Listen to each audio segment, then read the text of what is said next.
Hello, everybody. Welcome to Matt Connarton Unleashed. It is September 18th, 2013, and whether you're joining us live here on MPTS or watching us on the website, ipmnation.com/MCUTV, very good to have you with us, and I will remind everyone, of course, if you are watching on the website, both the number to call into the show and the number to text, if you're too shy to call, is on there online, and of course, we do have an active chat room, which I encourage everyone to use, and I'm trying to remember to actually pay attention to the chat room in case someone does use it, because we did recently have some chat room activity, and I'd gotten so used to nobody using the chat room that I had stopped paying attention. But so always, for however it is that you want to interact with us, whether it be by phone or chat or text, always very happy to hear from you if you have any questions or comments or anything at all.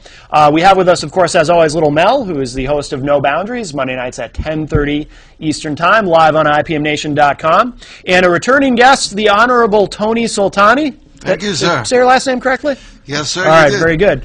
And you've been on the show a few times. This is the first time you've been on since we moved to MPTS, but when we used to be on, when we used to do the show at the QCE News studio, in the office there. Very ostentatious quarters here. You were on a couple of times. So when you've been on Rock Paper Hand Grenades as well, once or twice? Once. What was that in this studio or was that in the other studio? I think that was in this. It was in here. Okay. Let's start with Tony. Well, I want to get your thoughts on Bill O'Brien. Is he on fire again? No. Okay. We'll get to that at the end. We'll save that for the end. I'll ask you the question I always ask you about Bill O'Brien, because you always have an interesting and nuanced answer to the big philosophical question regarding Bill O'Brien. But I do want to ask you up front. He, of course, and he had been on Rock Paper Hand Grenades recently, talking about running for the Senate, and then he was supposed to come on this show, but then when he decided not to run, he backed out. So we have not had the Honorable William O'Brien here on Unleashed, and I guess we never will, is what it sounds like. But I'm curious to know your thoughts on why you think he decided not to run for higher office. It's with Billy Boy. It's always a selfish issue. Yeah. He's a grand self promoter. So the reason he decided not to run has nothing to do with doing a service to the state, which he did by not running. It is that his pollsters told him that he stands a chance of winning just about 3 days after hell freezes over. And since that's not anytime soon, he chose to save his money and do some damage elsewhere, like contributing to people like John Kerry, Mary Landrieu, people whom he really likes, as opposed to, I have nothing against either one of those two. Right. But that shows his colors. Whatever gets him what he wants, that's where he spends his money, and I'm glad it's not to damage the state at this point. So that's good. So, in theory, hopefully, hell freezing over is after the election, is what you're saying. So it wouldn't be practical. Actually, I think the Mayan calendar is over now, so it's we don't know when that will be in the foreseeable future, but hopefully it will not be in my lifetime. You had mentioned that before, actually. I think the last time we talked that is he originally from Massachusetts, Bill O'Brien? Yes, he's a Massachusetts. He was schooled well at Beacon Hill. He went to law school down there. He was admitted to practice down there. He was a partner of former House Speaker in Massachusetts, Tom Finneran, and now radio show host, but a convicted felon for political corruption. Tom Finneran is? Absolutely, yes, sir. Bill learned only from the best. Was Bill a Democrat at one time, too? Yes. He was. And he had never contributed to a Republican until he moved to New Hampshire and became a Republican. Had a revelation. So whatever suits the moment, that's what he does. And I have a lot of admiration for people in New Hampshire that run as Democrats and get elected. It's not a pleasant experience. It's like running as a Republican in Massachusetts. Yeah. It's tough. Yeah. But Bill decided to take the selfish, easy, cheap road, as he usually does. The path of least resistance. That is his motto. Yeah, that's interesting. least resistance, most damage. Has he ever addressed that, by the way, publicly, that you know of, in terms of his revelation, as you put it, where he suddenly moved and switched parties? Yes, he did, and his explanation was that he was apolitical while he was in Massachusetts and just went with the flow, and his law partner, Tom Finneran, would just hit him up for money every now and then, and he would just give him money. He didn't really know where the money was going. It was just going to Democrats of all stripes, some of them very corrupt, some of them not so corrupt, like Mary Landrieu. But he didn't really pay attention until he bought a house in Mount Vernon and decided that he's going to become self-aware. It was like a Buddhist revelation. Yes. It just became aware of, became a sentient being, apparently.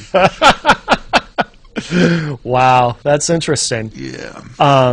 Is there a lot of that, do you think? It's funny because one of the things I've learned about New Hampshire politics from doing rock, paper, hand grenades with Gary is it seems like there's a lot of folks who kind of do that thing where they attach themselves to an ideology or a party, and then if you look at their history, or if you look at even their current voting record, it seems like it doesn't fit with the way that they present themselves in terms of party designation. Do you think that there's a lot of that in New Hampshire? Yes, there now is a lot less, but previously, when the state was for the past 60 or so years, that was Republican dominated. You couldn't get elected unless you had an R next to your name. Sure. Same as Massachusetts. You couldn't get elected unless you had a D next to your name. But in order to get elected, you would attach an R next to your name, and your voting record would be about 8% consistent with a party platform, or 7%. And there were Democrats that were much higher than that. I believe, like the President Reagan said, that if you're with me at least 50% of the time, that's fine. Yeah. And there is a Republican platform or a philosophy. You don't have to buy it wholesale. If we were all clones, there would be no growth. But at least on core issues, fiscal responsibility, or at least strong military, not necessarily using military, but the presence of the military, those issues, you have to buy into the very core issue. Now, on whether or not we should have health care, to what extent, that's subject to debate. Sure. But there was a lot of people that we had what we called rhinos, Republican in name only, and then ducks, Democrats on the cover, and then they even called me a rhino. But then we now have the libertarians, which they could not maintain their party status. New Hampshire requires 3% presence on the ballot in order to stay on the ballot. So the libertarian wing, Mr. Kimball and the rest of them, attached themselves to the New Hampshire Republican Party, and in essence took over the Republican Party for 4 years. And presently have to relinquish it. But we had a libertarian who was the head of the New Hampshire Republican Party. Who was that? It was Kimball, George Kimball. Oh, okay.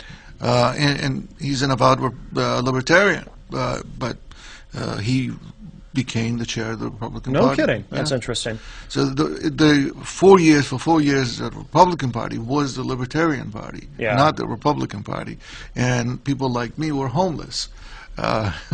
But we're getting it back slowly. It takes time. What is the difference for people who don't know? Because I think some people kind of think of libertarians as being this sort of as being almost like an extreme version of Republicans in terms of the lack of regulation and things like that. But and I get the impression, and it's funny too, because hearing you talk about this, I've often heard Gary address this too.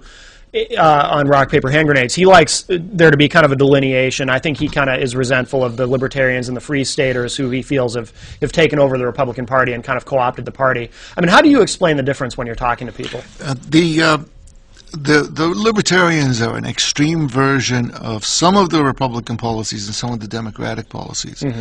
They are a complete laissez-faire, hands-off theory. They've never actually grown anywhere in the world. Yeah. And that would mean, on the financial side, they don't believe in a regular free enterprise system. They believe in complete predatory capitalism. Yeah. Hands off on everything, which the Democrats and goes, Republicans agree that there needs to be Republican regulations, but to what extent? Yeah. Also, on social issues, Republicans believe in the sanctity of human life. So do Democrats, but they approach it in different ways. Libertarians believe hands off, completely. Law of the jungle rules, survival of the fittest. As a nation, both Republicans and Democrats believe in American exceptionalism. The libertarians believe there is no exceptionalism. We're just another nation, and everything stops at the shores of our homeland. Yeah.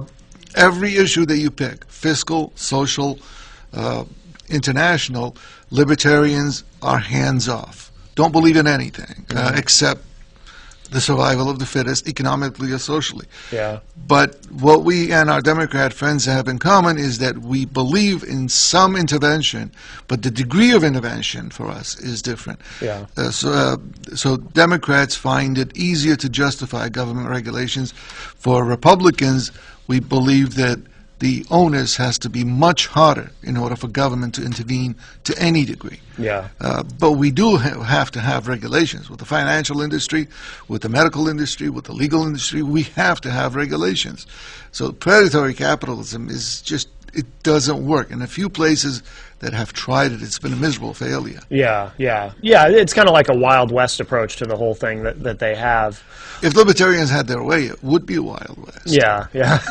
Yeah, I agree. Why do you think it is that they attach themselves or infiltrate more the Republican Party than, say, the Democratic Party? Because they do have some things in common with more liberal attitudes as well. Like, for example, legalization of marijuana. That's something that libertarians and liberals tend to agree on, and whereas conservatives are more, although some conservatives, I'm seeing a shift. I think there's a general shift that's taken place, but many conservatives tend to oppose that. Or in the case of abortion, I think, although some libertarians I've noticed oppose abortion, and some are, and some say, as you say, hands off. Why do you think it is that libertarians tend to gravitate toward the Republican Party more? Strategically, if you were going to infiltrate any entity, any organization, which one would you want to infiltrate, the majority or the minority? The majority is, well, we're a nominal majority in New Hampshire, the Republicans are, so it's better to hijack us than the Democrats. The other thing is that the Democrats, because of their size, they're better organized. They can weed people out. We can't. We believe in a big tent. And New Hampshire style of republicanism is not the Southern style, not the Texan style. We're more fiscally conservative and more socially liberal. So it would be the perfect target to infiltrate the New Hampshire Republican side, because people listen to fiscal conservatism, but when it comes to social intervention, it's a live and let live type of thing. The libertarian philosophy does not believe in any intervention for abortion. New Hampshire Republicans do, the conservatives do, but some don't. When it comes to sexual relations, we don't believe that the New Hampshire conservatives are a live and let live sort of people, except when it comes to children, incest, and things of that nature.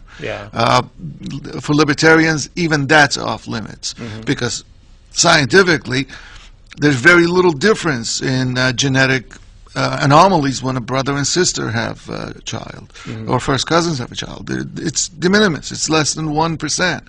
So why regulate it? And scientifically, they have a reason. But socially, we think that's wrong. And Republicans have this social morals code and a fiscal code. So do Democrats. Libertarians throw all that out and are a fan of Ayn Rand, but just not in economic sense. Greed is good, but just not in economics. Freedom is good to every extent. Freedom is good, but not to the extent they intrude into other people's freedom. Mm-hmm. That's make the Republican Party especially a perfect target for infiltration rather than establishing an independent party. Mm-hmm. Yeah. Are you so you feel that they've lost some of that, though? They've lost ground. Yeah, Yeah. I know they have lost ground, especially after they dominated the 2011-2012 session, and their policies were rejected so soundly that it even became contagious, and the Republicans were swept out. We deserved it. We let them in, we nourished them, and we put them into power in the name of the Big Tent, and we compromised on our own philosophy. We parted ways with the people, and the pendulum swung back and hit us real hard. Yeah. I think the next time around the pendulum will swing back, but the people will pay better attention to whom they are electing.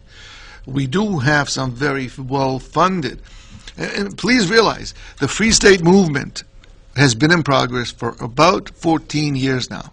Yeah. It's taken a good long time, and many people who moved here are well-funded and are wealthy, like two of the representatives from my district. They are wealthy, they moved here, they changed names, they rebuilt their whole history. Oh, no kidding. Yes, and they made connections into the community, and it's going to be difficult to weed them all out. So this is the Free State movement is a much more coordinated thing than people probably realize. Then it's not simply that just a bunch of people around the country in these various states have suddenly had a shift in philosophy. It's an actual coordinated movement that's taking place. Originally, it was just a loosey-goosey kind of let's move to New Hampshire thing. Yeah. But it is very well organized. It is very well funded and coordinated. Yeah. Make no mistake about it. This is money at work, and money and political strategy at work. Very well done, I should say. Yeah, absolutely. Do you know, it sounds like you know more about the Free Staters than I do. Do you know how many other states they've made some headway in? Obviously, they made a big dent here. Yes. No, they targeted New Hampshire specifically. Did they, Yeah, New Hampshire was picked out. They went through a vetting process, and even though New Hampshire was targeted, they did also select Alaska. Some moved to Alaska. Really? It has a small population, so it was vulnerable, but New Hampshire was selected specifically. So this is where they made their biggest dent and made their presence known. That's interesting. I almost think our state motto must make us seem right for the picking for something like that. You know, anything with free in it or freedom. Right. That's kind of what they hang their hat on. Poor General Stark would turn in his grave if he knew how they used his words. But that's where we are, and that's the state motto had something to do with it.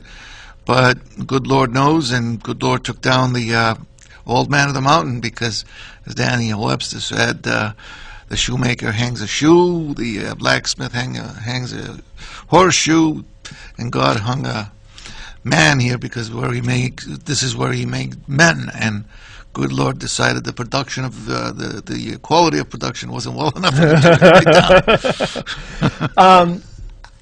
One of the things I'm fascinated by watching the Republican Party, because I'm not a Republican, I'm an independent, so I'm an outsider, but watching this sort of what I perceive as sort of this inner battle going on in the party, because you have, even if you take out the libertarian wing or the Free Staters that have infiltrated the party, you have the Tea Partiers who talk about fiscal conservatism, but also tend to be very socially conservative.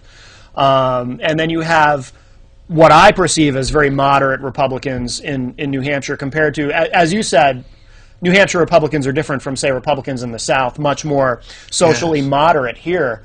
I mean, if we had, if the Republican Party, for example, were the same in New Hampshire as it was, say, in Texas, we probably wouldn't have gay marriage here. So I'm fascinated by watching that sort of that conversation that you guys seem to be having amongst yourselves in the party. How comfortable are you currently with the New Hampshire Republican Party in terms of the overall? I mean, obviously that conversation happens not just nationally, but within the state too. You know, you've got conservatives and moderates and et cetera. I mean, how do you feel about the state of the Republican Party within New Hampshire right now? it has improved since 2002. We're back on track for the most part. I should say, though, just like the rest of just like the Republican Party itself, the Tea Party movement is essentially a local, statewide type of organization. So the Tea Partiers in New Hampshire are not the same Tea Partiers that you see in the South or in the Midwest. And some of them are more, some of them are less conservative on social issues than the Republican mainstream. But right now, I'm more satisfied than I was 2 years ago, but we have room to improve. We have to reflect the populace. We have to reflect what we believe in. And one of the things I don't like is these succession by hereditary office. We have to have fewer and fewer of those, of the same names inheriting office in the same locations for the same thing. That's got to go away. And the money flow, the people, I'm not a central party person at all. I'm more of a local person. The people that control the purse strings generally tend to gravitate toward the bigger names, and I'm not one of those. I want to see a full bench, as they used to say in baseball or football, and we don't have a full bench ready to rock and roll. We have to have good people, honest people with track records that are willing to step up and take the job and take things head on. We don't nourish our own. We eat our young. Look at our state. We don't have, we got an election coming up. We have a very good shot on 3 congressional seats. Jean Shaheen is the toughest. Annie Custer is second toughest. Carol Shea Porter is an easy shot. Really? Yeah. We have a good shot, and we can't fill that bench. We can't fill the bench, and we can't back it up with the money. The rule is that, yes, in the primaries, you rely on what you raise yourself. After the primary is over, the party is supposed to open the floodgate in your support. There's none of that in New Hampshire, unless you're a big name. You're a well-known commodity. The floodgate doesn't open. And we keep going to the same well for more money. Is that what Bill O'Brien ran into? The floodgate wasn't going to open for him, do you think? The floodgate was not going to open for that boy. Not for the primary, not for the general. As you know, he self-funded. He was 99% self-funded in his exploratory committee. He had loaned himself money. And that's a Jedi mind trick. Actually, what you do is, instead of gifting yourself money, you loan yourself money. So if you are elected and you have the advantage of incumbency, you can get people to pay you back. But once it's a gift, you can't get it back. It's illegal.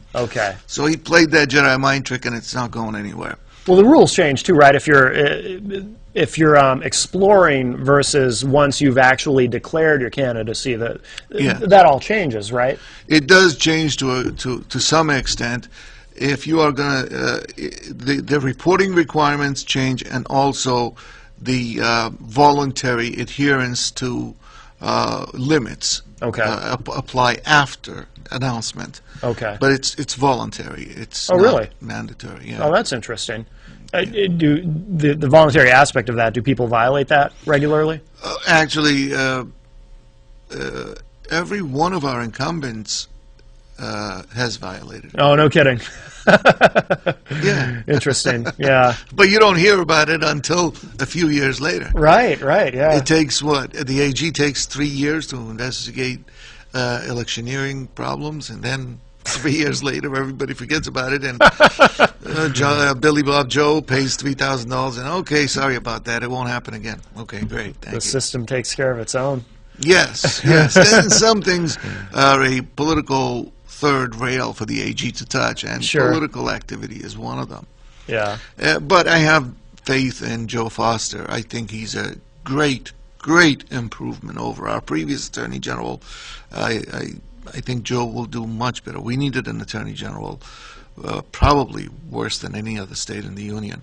That chair was vacant for all intents and purposes. Now, who was the previous AG? Delaney, Michael Delaney. Okay, all right.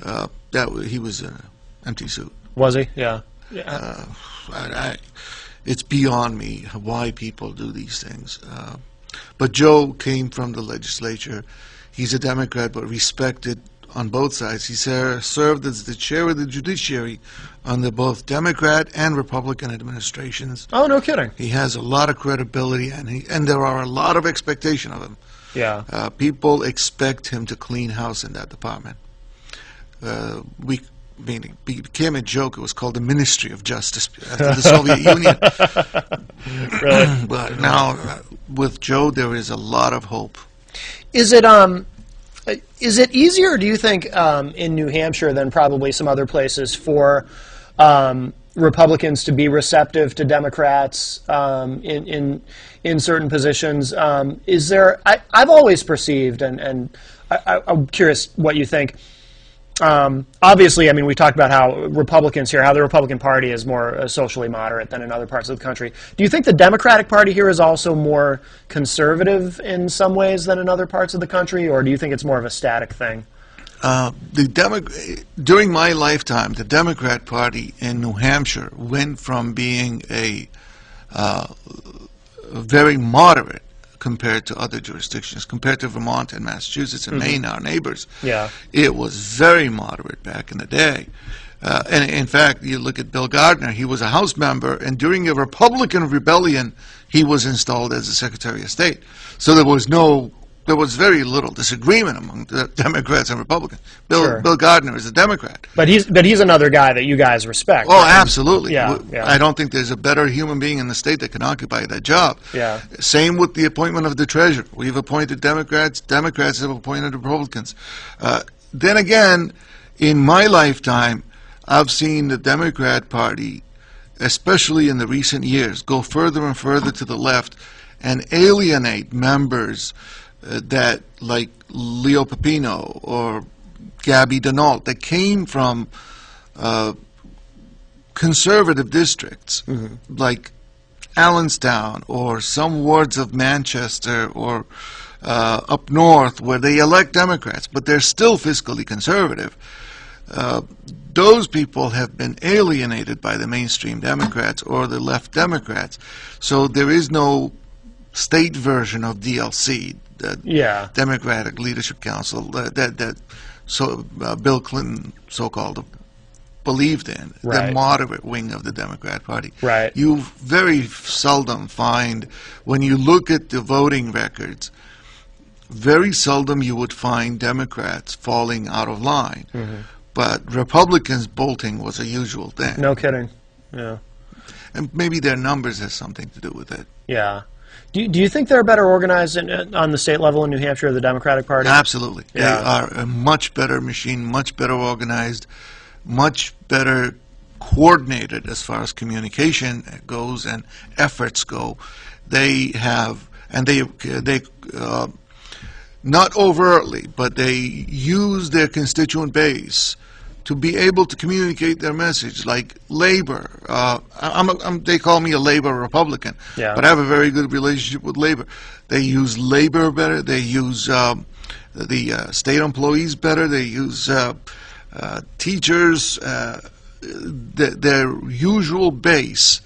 They coordinate. They do a much better job. With us, it's a hodgepodge, and some people are doing things that I would never even know of, like the phone jam gate. I had no idea that was going on, and if I knew, I was the first one to knock the guy's teeth out. But here we are getting engaged in criminal activity funded by our own state party. Now, the Democrats make big hay out of that, which they should. Yeah, but it's kind of a gift. Yes, we're our own worst enemy in many ways. Really, yeah. Do you think that has anything to do with, because I think we've seen a shift. When I was a kid, I felt that, because I've lived here most of my life, I felt that this was very much a Republican state, very much a red state, and it feels like these last couple election cycles, we've really I don't even think this is a swing state anymore. I feel that in terms of, if you look at presidential politics at least, we've really kind of assimilated into the rest of the Northeast and become, I would consider this a blue state at this point. I mean, do you think some of that, what do you attribute that to, I guess is how I should ask it? Do you think that any of that has to do with the Republican Party damaging itself, or do you think it's more just maybe a matter of geography, just because of where we are in the country? The invasion is over. It stopped in the actually by early 90s. It was almost done. So a lot of folks from Massachusetts coming here. Mainly Massachusetts. Massachusetts migrated to New Hampshire. New York migrated to Vermont, and that's why we have the difference. But the shift that you're describing at the national level has to do with the quality of, on the presidential level, I should say, has to do with the quality of the candidates and the way the message is conveyed. If you look at the Obama elections, New Hampshire was salivating, just like every other state in the Union, to have the first black president. Sure. If it were Colin Powell under the Republican ticket, New Hampshire would have voted for him. Oh, yeah. And he could have been president. I firmly believe that, Colin Powell, if he had wanted it. Actually, the first African American senator was a Republican. First woman senator was a Republican. So we like that. Sure. And first governor for New Hampshire, Republican, both elected and appointed. Yeah. So we like that. If you look at the Clinton years, that was tough. But the Bush years, New Hampshire fell in line. New Hampshire is under the influence of the major market, which is Boston, when it comes to presidential elections. That makes sense in terms of media markets. You're right. Yeah, that's a good point.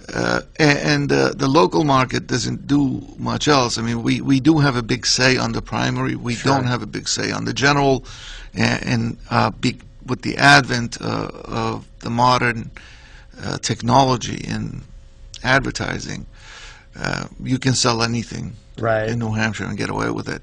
Yeah. I still think that we're a toss-up when it comes to electing statewide offices. We are very much a toss-up. We have diminished from the majority position to a plurality position in the Republican Party.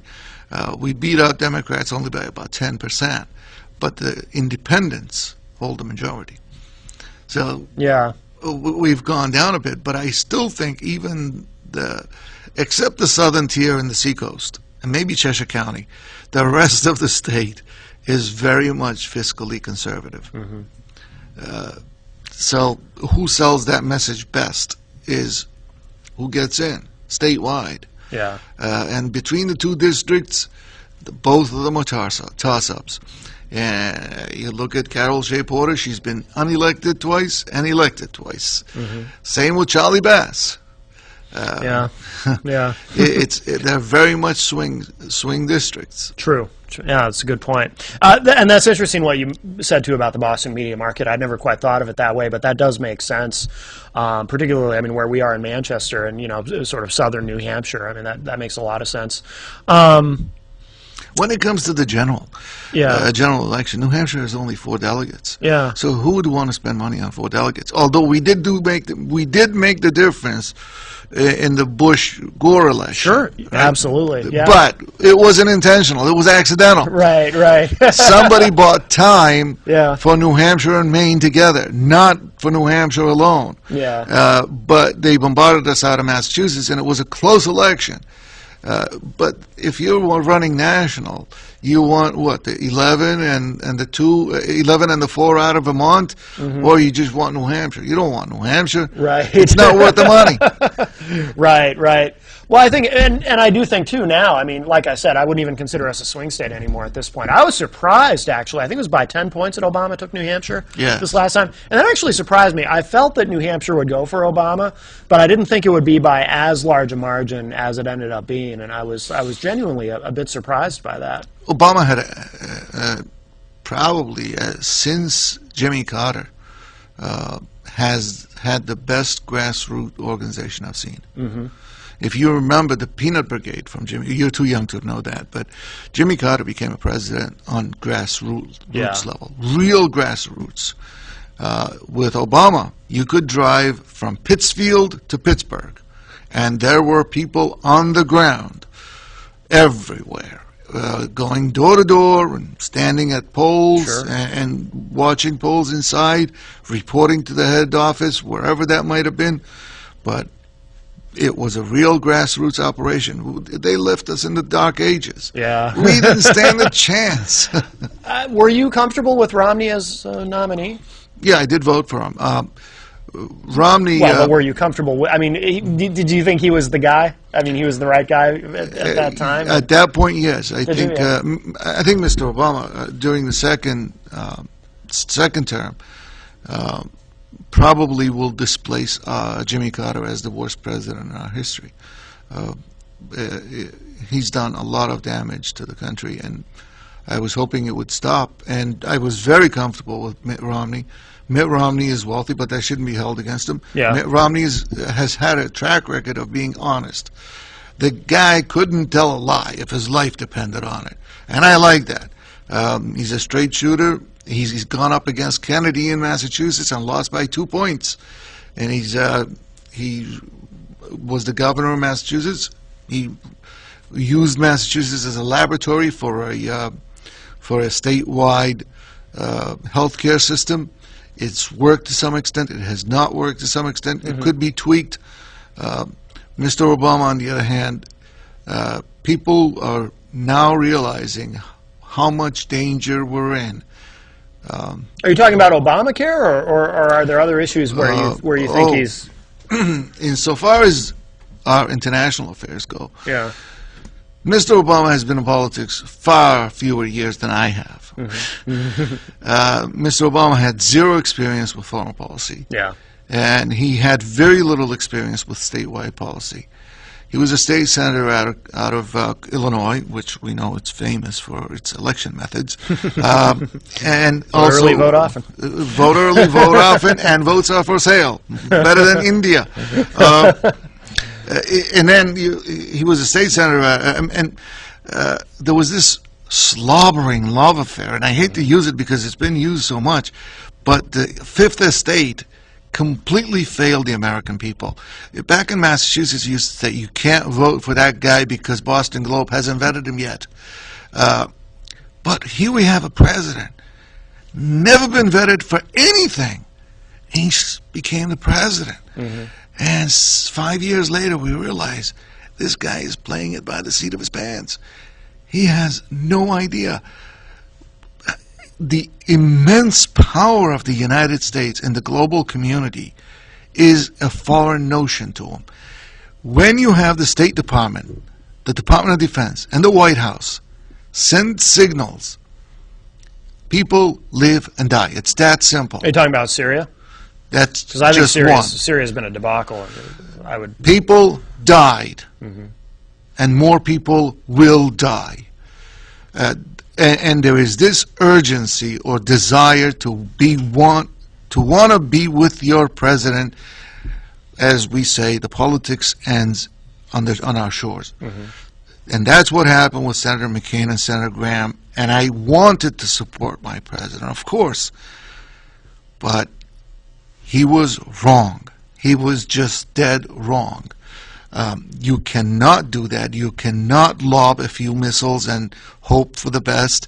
And there was no overall program. You cannot draw a line in the sand and back off of it, because it's not just Syria. It's the puppet master Iran, which has a military open presence in Syria and is slaughtering people. Now they have emboldened. They know we don't mean business. Putin is in charge, and they will kill more. To them, killing 1,000 people is nothing. Right, right. And the Iranian regime has a history of killing hundreds of thousands at a time. And they will acquire nuclear delivery capacity. They have nuclear capacity now. They will acquire nuclear delivery capacity at the maximum of 5 years. What do we do then? And Mr. Obama opened that floodgate up, and as much as I respect Senator McCain and Senator Graham, I couldn't agree with them. and I'm sure those two were duty-bound by what they did, but out of our congressional delegation, to borrow the words of a British satirist, President Obama is on the verge of taking a stand. But that's not solid yet. It's subject to negotiation. He may back off from the verge yet, which he did. Our congressional delegation remained on the verge, with the exception of one. Carol Shea Porter said, this is wrong. I'm not going to support this. Yeah. The rest of them said, we're going to stick our fingers in the air and decide what happens. Right. We We saw a lot of that with Libya, too. And Oh, Benghazi, that's another debacle. We used assets which were off limits, and we did not respond when we should have. It was a complete catastrophe. And to this day, in a matter of 18 days, we heard 12 stories from the Obama administration on Benghazi. It was spontaneous. It was not spontaneous. Wait a minute. It was a bunch of drunk guys who were having milk and cookies, then playing bingo, ended up a strip joint. One thing led to another. They had a couple of lap dances, had a few drinks, and decided to get some RPG and a grenade launcher, and decided to bomb and kill our people while our Marines are crying out for help. And we're doing exercises only 2 hours away. We decided, let them kill our people. How does that work? I need a diagram for that one. I wasn't exactly at the State Department then, but even with my limited experience, I can tell you that stinks to high heaven. And then we have Secretary Clinton showing up to Congress and say, what difference does it make?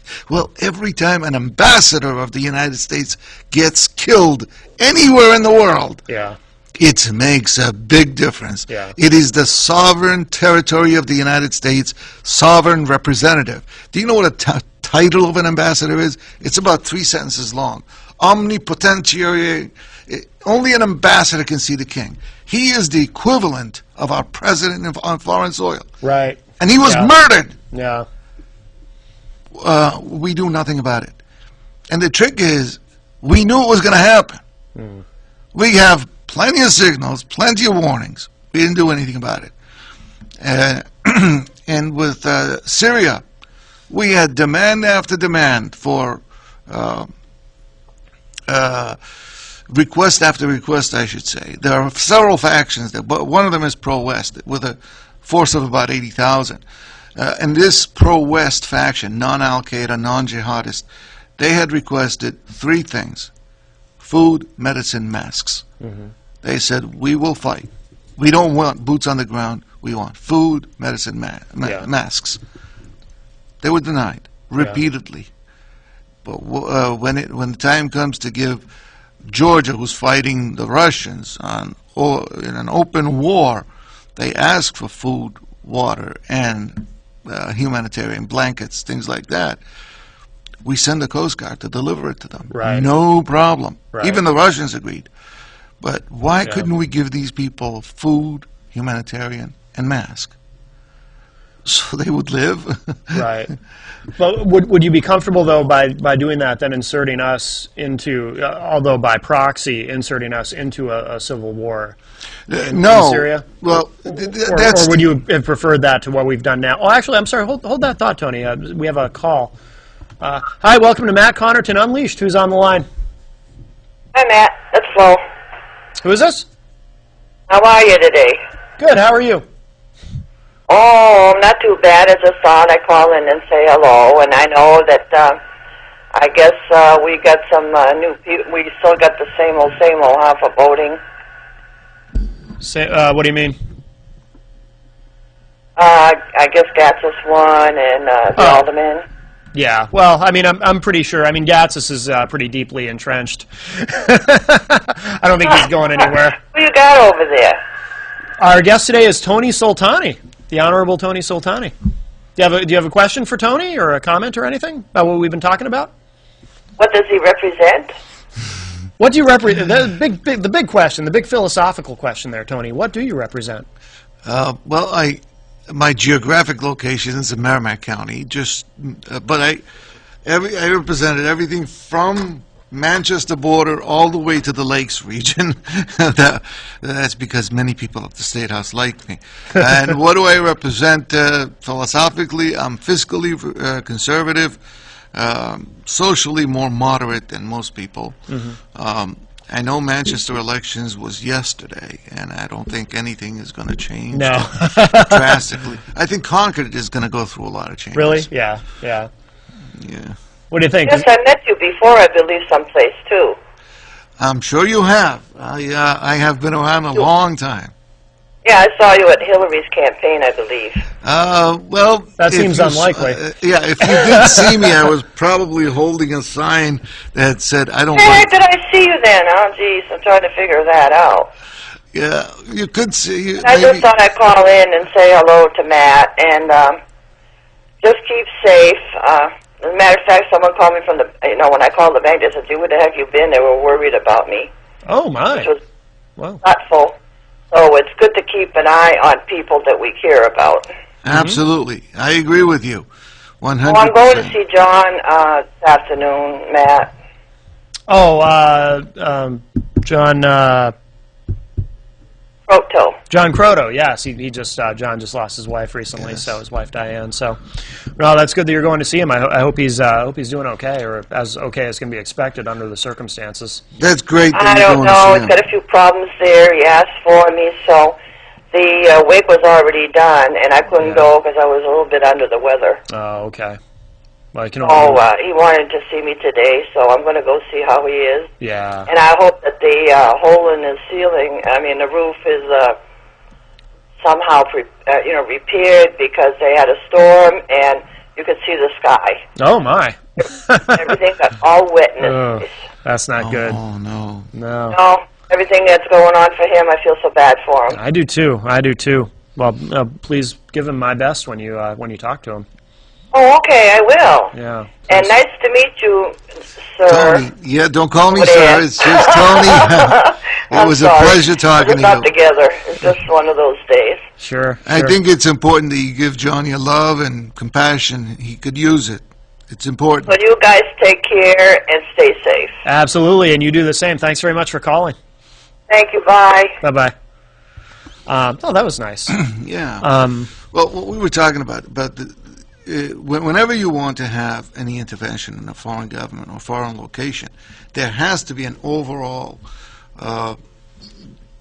plan. It was people attribute it to Monroe, to Eisenhower, to Reagan, to Colin Powell, but the overall plan has to be in place. There's a short-term objective and a long-term objective. In this one, we were poking a white stick in the dark. Yeah. And where you don't have an objective and human lives are being murdered, you could do an intervention on the white flag and say, we're not taking sides, as we did in Georgia, against Georgia and Russia, where it's at each other's throat. We're not taking sides, so we're going to send our Coast Guard to deliver these humanitarian goods. Russian Navy is welcome to inspect it. They did, we did, and we did deliver some humanitarian goods. On the other hand, you have interventions like Bosnia, Kosovo, or Somalia, or Beirut, which were disasters. We took sides. But every time we say, oh, you cross this line, you're going to get it. You're not, now this line, now this line, now this line. Here's another red line and another one and another one. Yeah. I mean, do you remember the pictures that came out of Kosovo and Bosnia? It reminded me of, it's nothing close to it, but it reminded me of some of the Holocaust victims. Sure. Yeah. Oh, yeah. People getting slaughtered. Yes. Children. And also in Somalia, children are being killed and hacked to death on the streets. But what did we end up doing? More harm than good in the long term. So if we're going to do an armed intervention, there has to be a short plan and a long plan, right, which we did not have here. And we have failed a few times. We should learn from it. If we're not going to do an armed intervention, it's a humanitarian intervention. We can do it under the white flag, or we can use international agencies that are more than ready to help. Yeah. Tony, we don't have too much time left, so I want to ask you the big question that I always ask you every time we talk. And you know, you have some history with Billy Boy there. Yes. William O'Brien, who's difficult to Google, I discovered, if you Google him, because he has a very common name. I tried to Google him one day when I heard that he dropped out of the race. But William O'Brien or Bill O'Brien, however you try to Google it, is very common. So you had some history. You didn't always hit it off when you were in the New Hampshire State Legislature. That's and he to was, put it very kindly. even though you're of the same party, or in theory, I mean, he's kind of... No, he claims to be of my party. He claims to be, yes. Yeah. But he was not helpful to you, to say the least. So the question that I always ask you is this, and to some viewers this will be new. Hypothetically, and I don't wish this on anyone, nor him, I wish him no harm, but hypothetically, if Bill O'Brien were on fire and you were holding a large bucket of water, what do you do? If he's on fire, here's what I learned recently in a scientific research I was doing. Deprivation of oxygen is the best method of putting out fire. Yeah. And what we use water for, water is actually deprives the burning object of oxygen and cools it off, but it's a very inefficient way, and it's a very precious resource. Yes, I yes. would definitely have to put the buckets of water down. Right. Now, if I have a mechanism of depriving Bill of oxygen, like a big globe that would pump in CO2, he might die in the process, but that's a side effect. Yes, he can be revived later. Sure, yeah. That's one way. But the best methods of immediate oxygen deprivation is an explosion, not an implosion. Oh, right, yes. So if you have like a grenade, Yes. that will put out the fire immediately. Right. Now, he might suffer a few fragments of it, but you can extract that later. Sure. So I have decided that the most express and fastest method of putting the fire is oxygen deprivation through the explosion, either dynamite, grenade, or something to that effect. Yeah. A quarter stick would do, actually. Yes. If the I'm fire sure. is small Yeah. enough. Well, he's a very small man. He's a short dude, so yeah. in theory, I think he might be a hobbit. Yeah, I mean, he might get his fancy beard a little singed, but Yes. that's okay. Right. The important thing is saving his life. That's right, and eventually, I mean, saving his mortal soul is much more important, but Yes. that would definitely save his mortal soul and his mortal coil, I hope, at least maintain it in one piece. Sure. But we can always try to revive him. Right. I can Oh, yeah. try to reattach his organs. Yeah, It of course. Sew him up and get him back out there doing the people's Put business. him in a wheelchair and make up rules for him on how he can vote, like he did to me. Exactly. I remember the last time, too, I asked you this, something I like. You said maybe you would try to stomp out the flames first. Depends how before many using guys water. are handy. I mean, that's Yeah. a very Christian way of doing it. Yes. If there's enough people handy and we have like good objects like shovels, Yes. flat, snow shovels, if they're Right. flat enough, if you pound them with that works Yeah. excellent. Try Much to better pound than out the water. flames, yes. If you Yeah. got a couple of guys, 3 guys or women, whatever, that really works. Yes. Just take the shovel, stop pounding them. What if you took a vehicle and just like tried to drive out the flames, like just kind of drive over him while he's on fire and try to... That would actually work pretty good, I think. Yeah. If you roll them, I mean, Right. remember, stop, drop, and roll. Yes. If you roll them with a vehicle, Right. that would work out perfect. Even if it's a gasoline fire, that would Yes. put it out. Yes, perfect. The most difficult kind of fire, that would do it. I'm glad you mentioned that. Yeah. Yeah. So there you go, kids watching at home. If you see Bill O'Brien on fire, now you know what to do. You got options. It's good to have You gotta options, right? exercise options, exactly. Absolutely. Well, Tony, this has been great. Thank everybody for watching today. And next week on the show, we have Walter E. Williams. He's an economist, professor, author. He's a syndicated columnist, actually. So we'll be talking to him next week. I'm not sure if he'll be with us in the studio or by phone, but Walter E. Williams will be our guest. And of course, I want to remind everybody, of course, You can access previous episodes of the show, ipmnation.com/MCUTV. And, of course, I'll be back at 4 o'clock with Norm and at 6 o'clock with Gary. So, Tony Soltani, one of my favorite guests. Always a pleasure to have you on, sir. Thank you, sir. It was a pleasure. Hope to see you again soon. This has been great, as always. And I believe Inside Story is next if you're watching us live on MPTS. And don't forget Amsterdam, by the way, Wednesday nights at 11. It's new episodes right now. The new season of Amsterdam has started. So, want to mention that as well. Those guys have always been very supportive, and we have a really good working relationship. And they're a very important part of IPMNation.com. Currently the #2 show on IPMNation.com. Right behind #1 is No Boundaries with Little Mel, Monday nights at 10:30 on IPMNation.com. Don't turn on MPTS looking for it. You won't find it here. That's an IPM exclusive. So anyway, that'll do it for this week's Matt Connarton Unleashed. I'll talk at you all later. Thanks, everybody.